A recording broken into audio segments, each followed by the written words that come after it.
ایک بزرگ ایک حدیث پاک کو بیان کرنے کے بعد اس کی شرح میں فرماتے ہیں کہ شیطان حضرت سیدنا عمر فاروق رضی اللہ عنہ کا راستہ کیوں چھوڑتا تھا۔ ایک بڑا سوال ہے کہ شیطان نے جو ہے یہ ذمہ لے لیا تھا کہ میں اللہ سے اس نے کہا تھا کہ میں تیرے بندوں کو بہکاؤں گا، مگر حضرت عمر رضی اللہ عنہ کی شان ایسی تھی کہ شیطان آپ کو دیکھ کر کے بھاگ جاتا تھا۔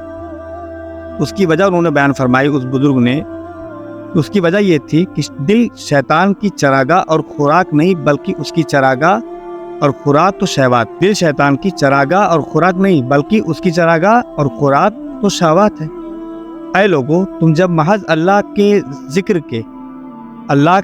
کے ذریعے شیطان کو بھگانا چاہو گے جیسا کہ حضرت فاروق اعظم رضی اللہ عنہ سے شیطان دور بھاگ جاتا تھا، تو ایسا ناممکن ہے، کیونکہ تمہاری مثال اس شخص کی سی ہے جو پرہیز سے پہلے دوائی پینا چاہتا ہے، حالانکہ معدہ مرغن غذاؤں سے بھرا ہوا ہے۔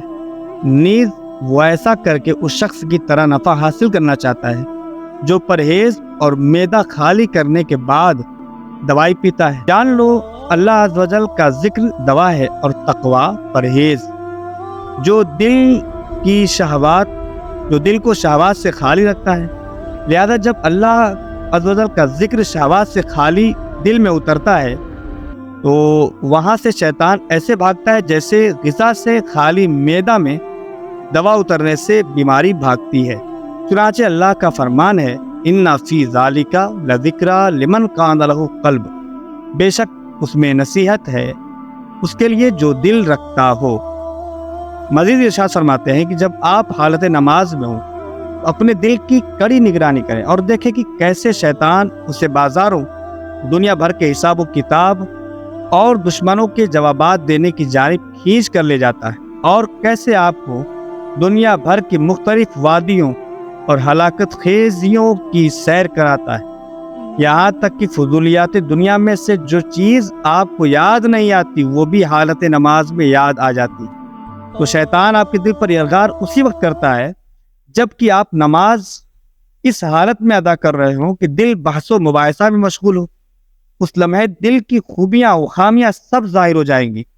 آپ اگر واقعی شیطان سے نجات حاصل کرنا چاہتے ہیں تو تقوی کے ساتھ پہلے پرہیز اپنائیں، پھر اس کے بعد اللہ عز و جل کی ذکر کی دوا استعمال کریں، تو شیطان آپ سے ایسے ہی بھاگے گا جیسے امیر المومنین حضرت سیدنا عمر فاروق رضی اللہ عنہ سے بھاگتا تھا۔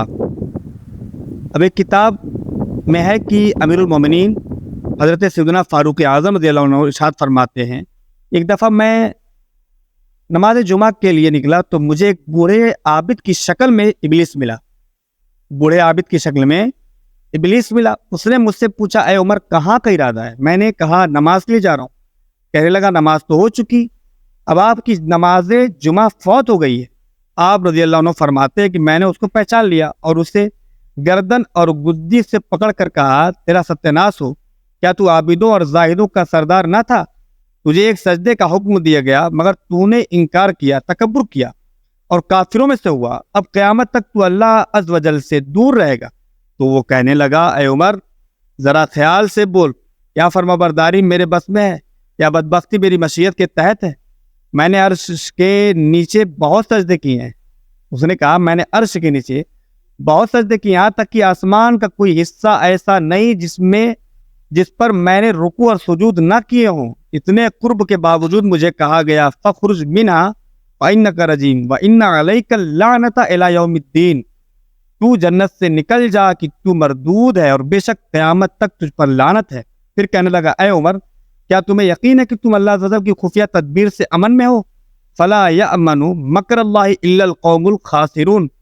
ترجمہ، تو اللہ کی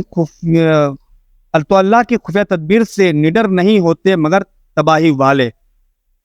تو میں نے اس سے کہا، میری نظروں سے اوجھل ہو جا، مجھے طاقت نہیں کہ اس مسئلے میں تجھ سے بحث کروں۔ اللہ سمد۔